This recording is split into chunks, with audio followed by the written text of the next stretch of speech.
In the deep jungles of Phuoc Tuy province, 1968, lighting a cigarette was a death sentence. Using soap was a suicide note. And wearing a clean uniform, that was an invitation to get shot. The Vietnam War is often remembered through the lens of American firepower. Napalm, phantoms, the roar of the Huey. The strategy was simple: search and destroy. Find the enemy, pin them down, and obliterate the grid square with superior industrial might. It was a war of noise. But fighting alongside the American giants was a different kind of soldier. A ghost. They didn't rely on artillery. They didn't rely on helicopters. They didn't even rely on shoes, sometimes fighting barefoot to feel the vibrations of the earth. They were the Australian SAS. And they were so effective, the Viet Cong put a price on their heads that dwarfed the bounty on American officers. But to their own allies? To the clean-shaven, starched-uniformed American commanders in the rear echelon?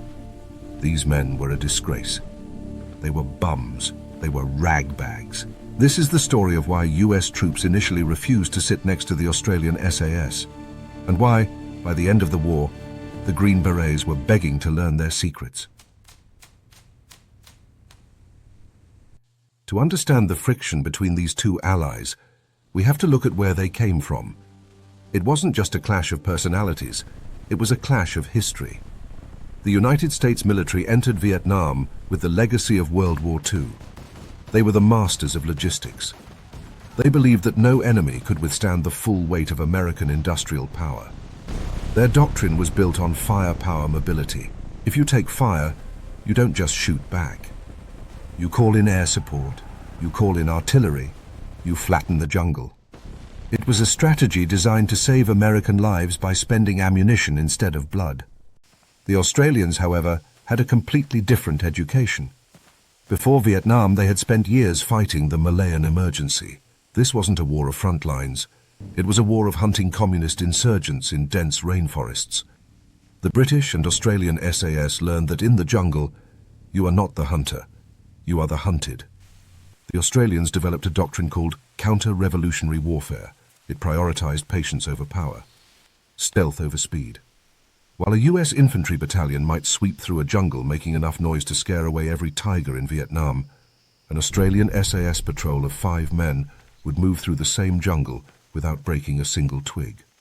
This fundamental difference in philosophy created an immediate cultural divide. When the Australians arrived in Nui Dat, they looked at the massive American bases with air conditioning, ice cream machines, and hot showers, and they saw a vulnerability. They saw a giant, loud target. Conversely, when American officers looked at the Australians, they didn't see elite warriors. They saw a lack of discipline. And nothing represented that lack of discipline more than the incident at the Vung Tau mess hall. The story has been told in various forms by veterans for decades. It usually happens at a rear echelon base, often Vung Tau or Saigon.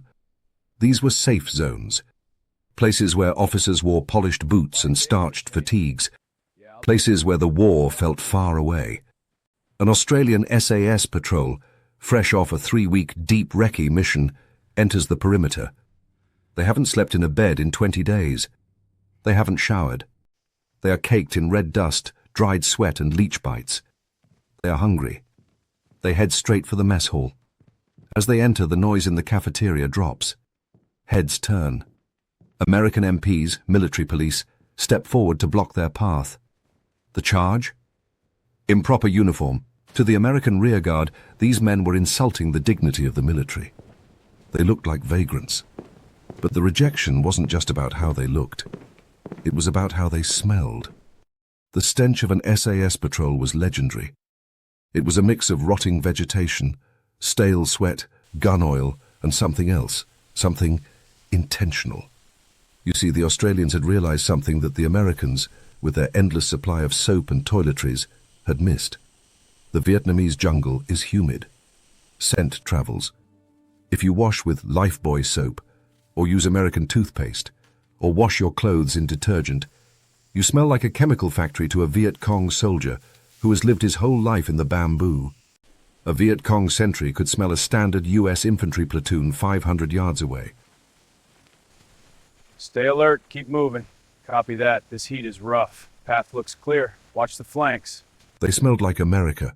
They smelled like clean laundry and tobacco. So, the SAS banned it all. No soap, no toothpaste, no shaving cream. They didn't just stop washing. They allowed the bacteria of the jungle to colonize their skin. They became olfactory chameleons. But back at the base, this tactical brilliance was interpreted as laziness. There are reports of US commanders filing official complaints about the ragtag appearance of the Australian Special Forces, demanding they adhere to civilized military standards. The Australians, usually with a dry grin, would simply turn around, grab a case of beers, and go eat in their tents. They knew something the Americans didn't. They knew that clean soldiers were dead soldiers. The divide didn't stop at hygiene. It extended to the tools of the trade. The American military machine was pushing the M16, a modern, lightweight, fully automatic assault rifle. It was space-age technology. The Australians used the L1A1 self-loading rifle, SLR, a 7.62mm beast. It was heavy, it kicked like a mule, and it was semi-automatic only. American Green Berets, used to the spray and pray capability of the M16, initially scoffed at the SLR. They thought it was a relic of the past. But the SAS modified them. They created what they called the bitch. They sawed off the barrels to make them carbine length for close jungle work. They added foregrips from other weapons. They raided American dumps for 30-round magazines and taped them together. The result was a weapon that fired a round so heavy it could punch through tree trunks that the M16's bullets would bounce off of. When an SAS patrol opened fire with these modified beasts, the Viet Cong didn't think they were facing 5 men. The sound was so thunderous, they thought they were facing a platoon. Then there were the claymores. The Americans used claymore mines defensively, to protect a base at night.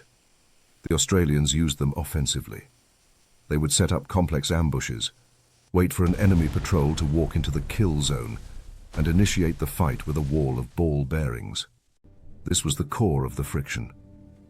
The Americans wanted to engage in sustained firefights to utilize their air support.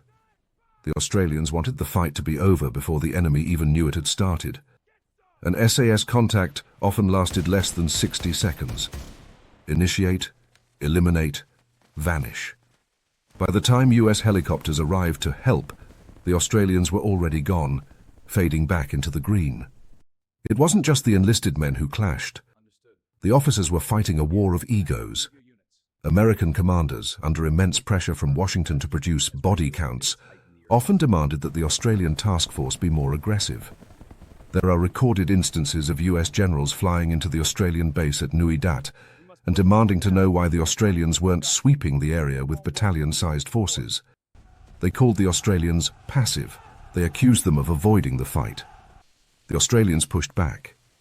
They argued that sweeping just meant walking into booby traps. The Australian province of Phuoc Tuy was notoriously mined. The Aussie strategy was to win the hearts and minds of the villagers, so the locals would tell them where the mines were, rather than finding them with their feet. This led to a derogatory nickname used by some American units for the Australians, the do-nothings. They felt the Aussies were sitting in their tents, while Americans were dying in the Ao Shao Valley. But the statistics told a different story. The kill ratio of the Australian SAS was staggering. Some estimates put it as high as 500 to 1.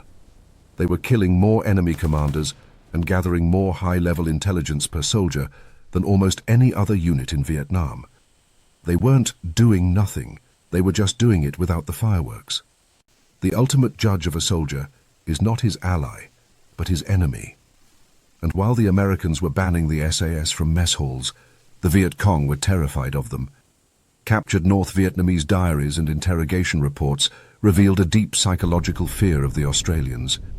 They called them Marong, the phantoms of the jungle. Why? Because with the Americans you always knew when they were coming. The sky would fill with helicopters. The artillery would start pounding. You had time to run. You had time to prepare. With the Australians, there was no warning. One VC soldier recounted, We were walking down a track we had used 1,000 times. Suddenly, the man in front of me just fell down. No sound. Then the man behind me fell. We were fighting a spirit. The SAS wouldn't just kill, they would psychologically dismantle the enemy. They would sneak into enemy camps, steal documents without waking anyone, and leave. The next morning, the VC commander would wake up to find his maps gone. The paranoia this caused was more effective than 1,000 bombs. The enemy started to believe the jungle itself had turned against them. As the war dragged on, the mess hall attitude began to die. The real warriors, the US Green Berets, the LRRPs, the Navy SEALs, began to realize that the bums from down under were actually the masters of the environment. Exchange programs began. US Special Forces started attending the Australian Jungle Warfare School. They started adopting the silence doctrine. They started sawing off their weapon barrels. They stopped shaving before patrols. By 1970, if you looked at a US long-range recon patrol, you couldn't tell them apart from the SAS. The clean army aesthetic had been abandoned by the elite. The mutual respect became ironclad. The Green Berets and the SAS formed a bond of brotherhood that persists to this day. The lesson of the Vietnam mess hall was a hard one, but it changed modern warfare. It taught the US military that in asymmetric warfare, technology isn't always the answer. Sometimes you have to turn off the engine. You have to put away the soap. You have to become the thing you are hunting. The Australian SAS left Vietnam having never lost a soldier to capture, and with a combat record that remains the gold standard for special operations. They proved that while an army marches on its stomach, a warrior survives by his wits. So the next time you hear about military discipline, remember the dirty, smelly, bearded men who were kicked out of a cafeteria in Vung Tau. They didn't look like soldiers, and that was exactly why they were the best. If you enjoyed this deep dive into the hidden history of the Vietnam War, make sure to hit that subscribe button. We have files on the tunnel rats and the riverine force coming up next that you won't want to miss.